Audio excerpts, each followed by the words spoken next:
अखन अहाँ सब सुनि रहल छी मैथिली एक्सप्रेस की शानदार प्रस्तुति।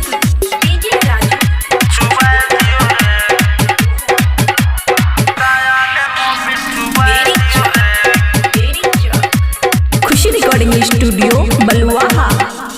शादी कनी का हो कनी हर हर है, शादी कनी का हो कनी नन से कजरा हटा दियो रे।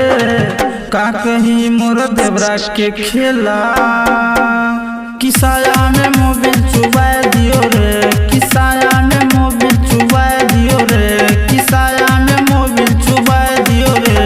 शादी कनी का हो कनी हर हर है, शादी कनी का हो कनी नन से कजरा हटा दियो रे।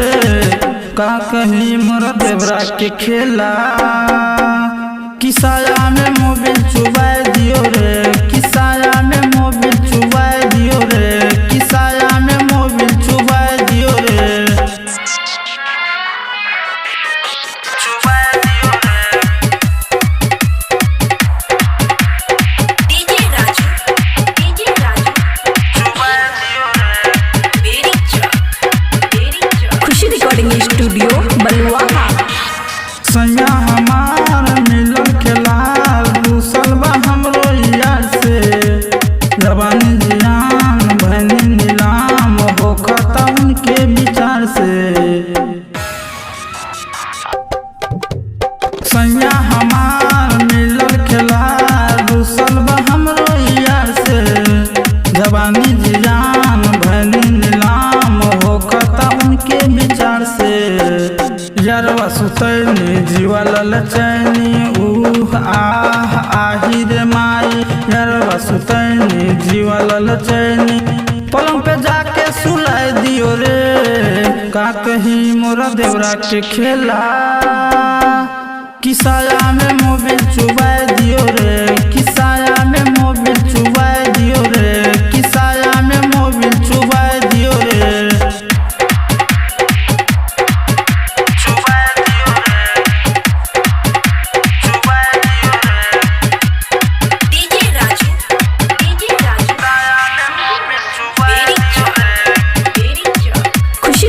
स्टूडियो बलुआहा।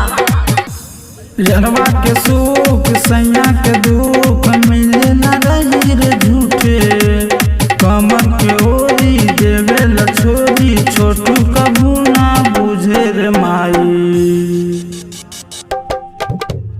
यरवा के सुख सैया के दुख मिले न रही रे झूठे, कमर के ओरी देवे ल छोरी छोटू कबू ना बुझे रे।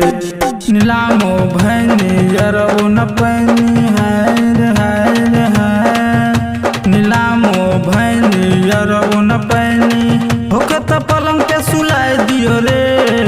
का कही मोर देवरा के खेला, किसाया में मोबिल चुबा दियो रे, किसाया में मोबिल चुबा दियो रे, किसाया में मोबिल चुबा दियो रे।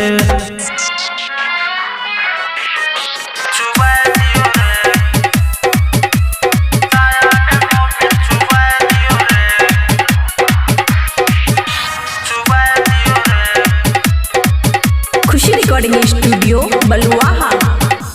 राइटर मुकेश बुझे नहाल धीरज धड़कन का कही, हरुण देवर देखावे तेवर मन करे ओकरे परही।